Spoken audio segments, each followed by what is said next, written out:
Rumors have started spreading that the next Galaxy S flagship phone will only use Qualcomm's Snapdragon chips. Now many people are talking about it.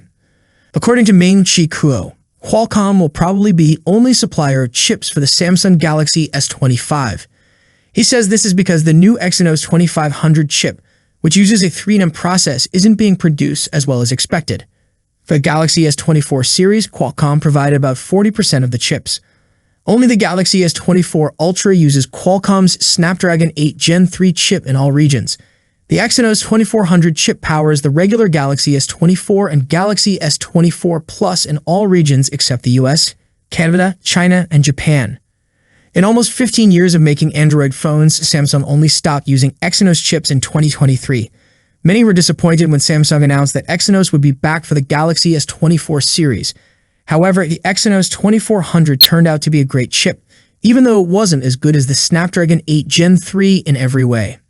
There's not much information about the Exynos 2500 yet. Rumors say it might be as power efficient as the Snapdragon 8 Gen 4 or even better.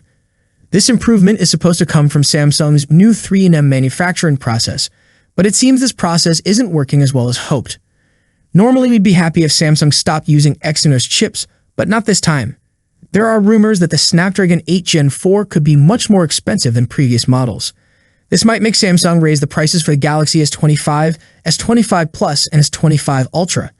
It's still early in the Galaxy S25 rumor stage, so nothing is certain yet. Things could change in the next few months, and we might not get any solid details about the Galaxy S25 series until after the Galaxy Z Fold 6 and Galaxy Z Flip 6 are launched. Also, Galaxy S25 Ultra could bring a massive camera upgrade. According to a trusted source, Ice Universe, the Galaxy S25 Ultra will still have 4 cameras, but 2 of them will be upgraded with bigger and better sensors. The source shared on Weibo that the Galaxy S25 Ultra will feature a 200-megapixel main camera, a 50-megapixel ultra-wide camera, a 50-megapixel telephoto camera with 3x optical zoom, and a 50-megapixel super telephoto camera with 5x optical zoom.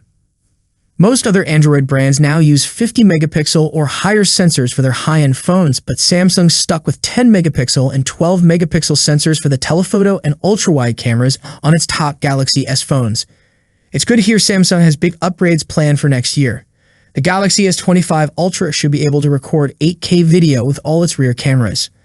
There are also rumors that Samsung might use a new 200-megapixel sensor for the Galaxy S25 Ultra, possibly closer to a 1-inch size, which could greatly improve camera quality.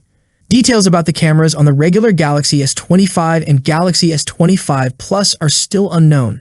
Since the Galaxy S25 will be announced early next year, we should start getting more information in the coming months.